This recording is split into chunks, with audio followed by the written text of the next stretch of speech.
Dans un monde où nous sommes constamment influencés par notre environnement, il est crucial de choisir avec soin les personnes qui nous entourent. Votre environnement peut être votre force ou votre faiblesse. Avez-vous déjà eu l'impression que certaines personnes vous retenaient sans même le savoir? Aujourd'hui, nous allons parler de l'importance de s'entourer intelligemment, de mettre de l'ordre dans ses relations et de choisir des personnes qui nourrissent votre vision et votre énergie. Parce que, sur le chemin de vos objectifs, chaque personne que vous laissez entrer dans votre vie peut soit vous élever, soit vous retenir. 1. Le secret d'un esprit inébranlable. Imaginez un guerrier au combat. Les flèches pleuvent autour de lui, les cris résonnent, mais il avance, imperturbable. Ce n'est pas qu'il ne ressent rien, c'est qu'il a appris à ne pas se laisser distraire par le chaos. Ce guerrier, c'est vous face aux épreuves de la vie. Chaque jour, des mots, des événements, des regards cherchant à vous faire craquer. Il existe cependant une clé que peu de gens utilisent, la maîtrise de la perception. La force ne réside pas dans l'absence d'obstacles, mais dans la manière dont vous les interprétez. Regardez bien autour de vous. Il y a des gens qui semblent affronter les pires tempêtes sans faiblir. Vous vous demandez comment ils font? La réponse est simple. Ils ont compris que rien n'a de pouvoir sur eux à moins qu'ils ne le permettent. Une critique, un bruit de fond, un échec, une étape simple dans le processus, une attaque personnelle, un avis qui ne définit pas leur valeur, le détachement émotionnel, une illusion ou une véritable force. Beaucoup pensent que rester impassible face à la provocation signifie être insensible. En réalité, c'est tout le contraire. Contrôler vos réactions signifie offrez-vous le luxe de choisir vos batailles. La plupart des gens gaspillent leur énergie pour des choses qui, avec le recul, sont insignifiantes. Laissez-moi vous poser une question. Combien de fois avez-vous été dérangé par un commentaire ou un regard qui, quelques jours plus tard, n'avait plus d'importance? Le problème n'est pas l'événement, c'est l'importance que vous lui accordez. Chaque fois que vous laissez la critique vous atteindre, vous mettez votre pouvoir entre les mains de quelqu'un d'autre. Chaque fois que vous réagissez de manière impulsive, vous permettez à l'extérieur de contrôler votre intérieur. Comment devenir inébranlable? Voici un exercice simple mais extrêmement efficace. Chaque fois qu'une situation vous dérange, posez-vous 3 questions. Est-ce que cela aura encore de l'importance dans une semaine? Est-ce que cela affecte vraiment ma vie ou est-ce juste un inconvénient temporaire? Ai-je le pouvoir de changer cette situation ou dois-je simplement l'accepter et passer à autre chose? Vous serez surpris de constater que la plupart des choses qui vous dérangent aujourd'hui ne vaudront même pas la peine d'être mentionnées demain. Les stoïciens avaient une maxime puissante. Ce qui trouble les hommes, ce ne sont pas les choses, mais les jugements qu'ils portent sur ces choses. Tout est cela. Vous ne contrôlez pas le monde extérieur, mais vous avez le contrôle total, tu le regardes. Ceux qui comprennent cela avancent sans se laisser distraire. Ils construisent leur vie sur des fondations solides et inébranlables. Le pouvoir du recul, prenez un moment. Visualisez-vous dans 5 ans. Pensez-vous que les critiques, les doutes ou les peurs qui vous assaillent aujourd'hui auront encore leur place dans votre vie? Probablement pas. La seule chose qui restera est comment tu as réagi. Alors, la prochaine fois que quelque chose menace votre paix intérieure, rappelez-vous ceci. Les tempêtes passent, mais ceux qui savent en rester ancrés deviennent indestructibles. 2. L'art du contrôle émotionnel. Une provocation, une injustice, un mot déplacé, et soudain, l'explosion. La colère s'enflamme comme une flamme incontrôlable et brûlant tout sur son passage. Mais une fois le feu passé, que reste-t-il? De la fatigue, des regrets et une situation qui aurait pu être contrôlée autrement. C'est là que réside la différence entre une personne ordinaire et une personne qui a compris l'art du contrôle émotionnel. Regardez un maître d'arts martiaux. Il ne répond pas à la première attaque.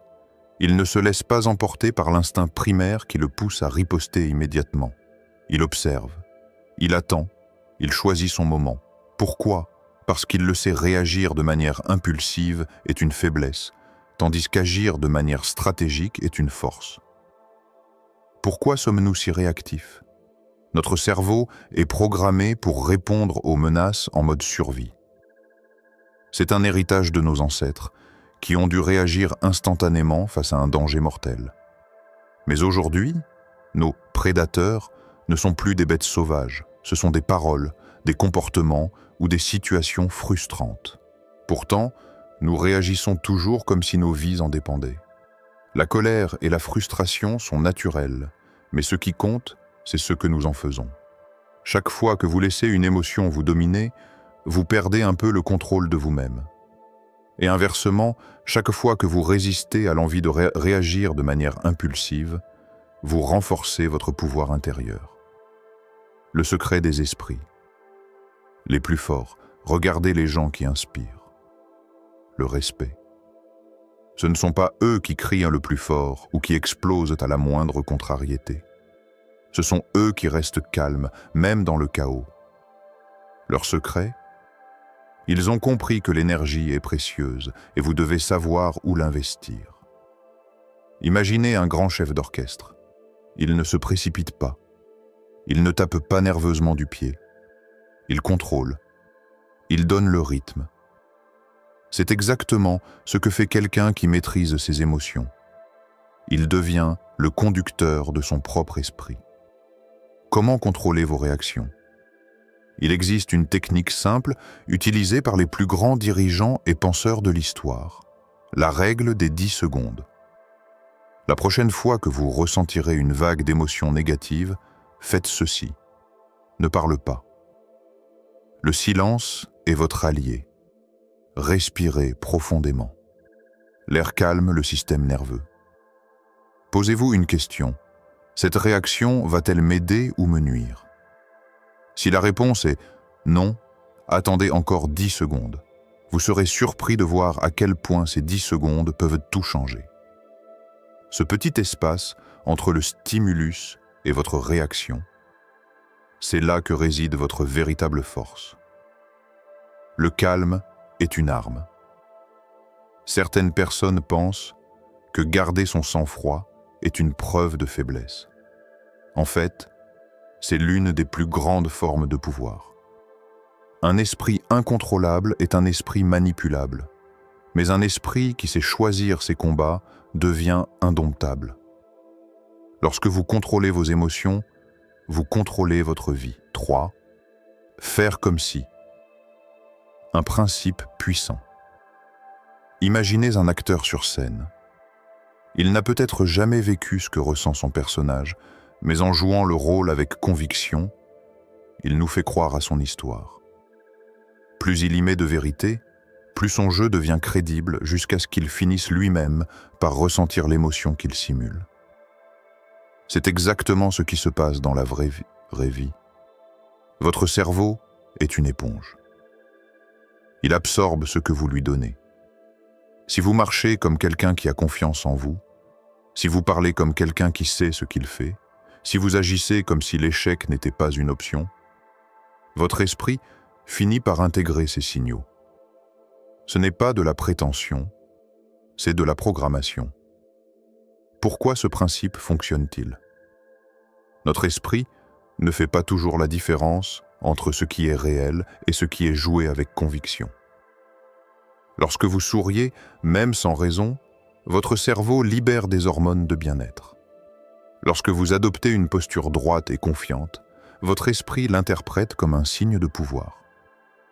Ce que vous faites à l'extérieur devient progressivement une réalité intérieure.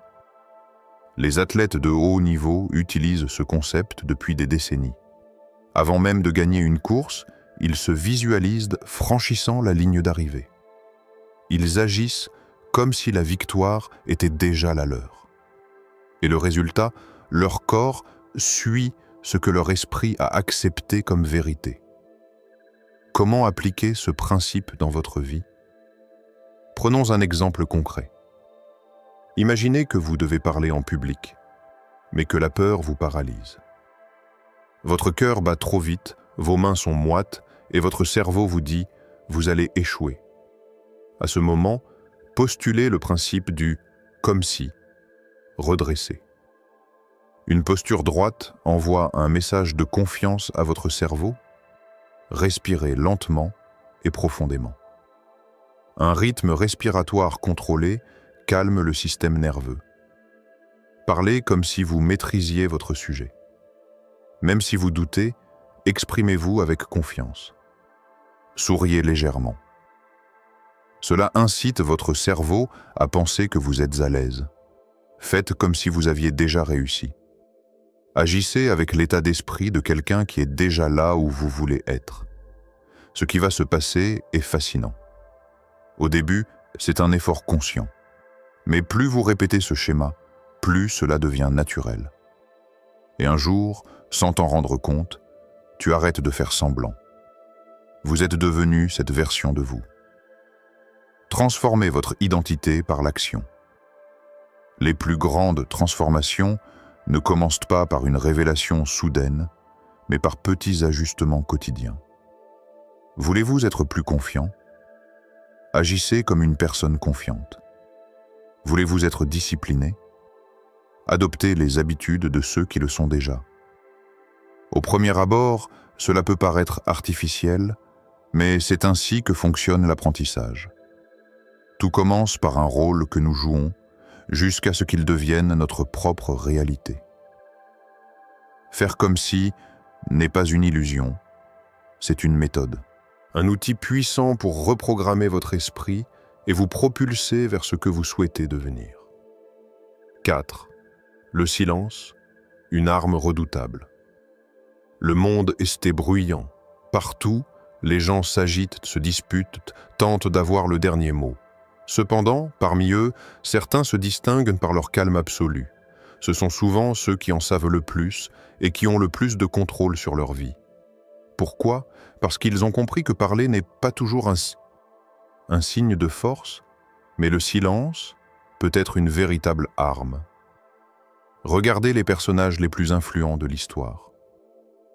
Les plus grands stratèges, les maîtres de l'intelligence émotionnelle, ils ne parlent pas à tort et à travers. Ils écoutaient, analysaient et répondaient uniquement lorsque cela en vaut vraiment la peine. Leur silence n'est pas un vide, mais une puissance contenue. Pourquoi le silence est-il si puissant? D'abord parce qu'il désarçonne. Quand quelqu'un vous attaque ou vous critique, il s'attend à une réaction. Il veut provoquer une réponse, qu'elle soit défensive ou agressive. Mais et si vous gardiez le silence? Il perd le contrôle de la situation, son pouvoir disparaît. Puis le silence vous évite de gaspiller votre énergie. Combien de fois vous êtes-vous disputé avec quelqu'un pour vous rendre compte, après coup, que cela ne servait à rien? Que l'autre ne cherchait pas à comprendre, mais simplement à imposer son point de vue? Chaque mot inutile dépense une partie de votre énergie mentale. Pourtant, cette énergie est précieuse. Pourquoi l'offrir gratuitement à ceux qui n'en valent pas la peine? Enfin, le silence force le respect. Celui qui ne se laisse pas emporter par les émotions, qui sait se taire quand il le faut, inspire une forme d'admiration. Il montre qu'il a une maîtrise totale de lui-même. C'est une marque d'intelligence et de force intérieure. Apprenez à choisir vos batailles face à des critiques ou des provocations. Posez-vous cette question. Est-ce que cela mérite vraiment mon attention? Dans 90% des cas, la réponse est non. Vous pouvez le laisser couler. Vous pouvez rester calme et avancer. Tout ne mérite pas une réaction, et c'est là que réside le véritable pouvoir. Mais dans les rares cas où une réponse est nécessaire. Alors choisissez soigneusement vos mots. Parlez peu, mais parlez correctement. Frappe là où ça compte vraiment. Le silence n'est pas une faiblesse, c'est une stratégie. Certaines personnes ont peur du silence. Ils pensent que se taire signifie accepter ou fuir. Ils ont tort. Se taire, c'est parfois laisser l'autre s'épuiser. C'est garder le contrôle, tandis que l'autre se consume dans son agitation. Les plus grands dirigeants, les négociateurs les plus habiles et les esprits les plus forts ont un point commun. Ils savent quand parler et quand se taire. Alors la prochaine fois que vous vous sentirez attaqué, rappelez-vous, le silence peut être plus fort que 1000 mots.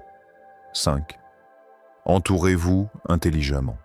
L'environnement dans lequel nous opérons est bien plus qu'un simple décor. Cela joue un rôle essentiel dans la formation de notre état d'esprit et de notre capacité à atteindre nos objectifs. Il peut s'agir d'un moteur puissant ou au contraire d'un frein silencieux qui nous empêche d'avancer. L'une des décisions les plus influentes que nous puissions prendre dans notre vie est de savoir avec qui nous passons du temps. Avez-vous déjà remarqué à quel point certaines personnes semblent vous épuiser sans raison apparente? C'est souvent subtil, mais leur énergie négative peut avoir un impact profond. Traîner avec des personnes négatives ou toxiques, c'est comme porter un lourd sac de pierres chaque jour. Ce fardeau invisible s'accumule sans que vous vous en rendiez compte. Au début, cela peut paraître léger, mais avec le temps, on se retrouve épuisé, démoralisé, voire découragé, sans savoir exactement pourquoi.